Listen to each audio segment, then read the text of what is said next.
We are here in Washington Square Hotel in Greenwich Village, Manhattan, with Shelley Seale, who is a mother to Chandler and the author of The Weight of Silence, Invisible Children of India. Which, if you haven't read yet, you must get, and I will ask Shelley at the end of the interview where you can actually purchase the book. But we're here to find out a little bit more about the book, about how you're an advocate, why India, and then how you actually balance being an advocate and actually your numerous trips abroad, right. And your child at the same time. So if you could just sort of tell us and our members what inspired you to, I guess, sort of have this sort of heartfelt place for India as a whole. Well, India actually came about just surreptitiously. It just happened to be India. I had been involved with many organizations as advocates for children here in the U.S. for many years. So I had done a lot of work with an organization called CASA, which provides advocates for children who have been removed from their home due to abuse or neglect, and a Heart Gallery, which helps find adoptive families for kids who are living in foster care. So I'd done a lot of that child advocacy work for a long time. And it happened to come about India just because that happened to be the place where I ended up. I had learned about an organization called the Miracle Foundation, which is in Austin, Texas, and read about Caroline Boudreau's story.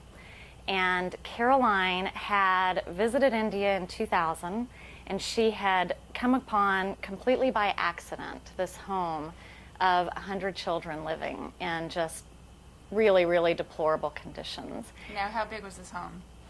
About 100 children in a little two-story. By the time I saw this place, it had already been added on to, but in the pictures, a little two-story. I would say it would be the size of a home that a family of 4 or 5 would generally live in here. And it was just an individual family's home, a man and his wife, and he had just taken in these children over the years. Children he'd found laying by the side of the road next to a parent who had died or who had been turned in by the police or a local school teacher. So it was just his home, and he just took these people in.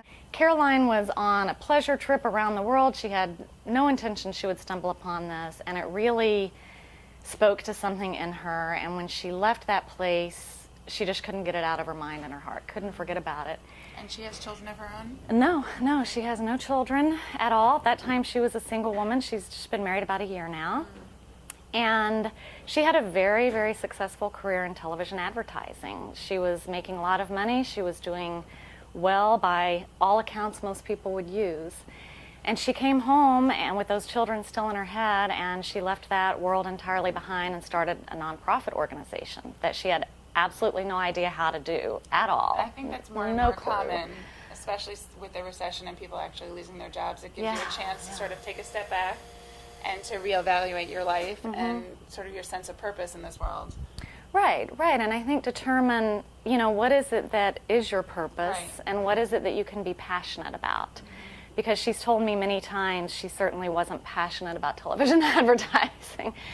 So I read this story that I just told you in a local Austin magazine, and just something about her doing that, her turning her life upside down, like you're saying, really struck me. And I thought, I've got to meet a woman who does this. What kind of person does this? I have to meet her. And I did, and we became friends, and I started volunteering and sponsoring a child with the Miracle Foundation. And one day she asked me, do I want to go to India with her?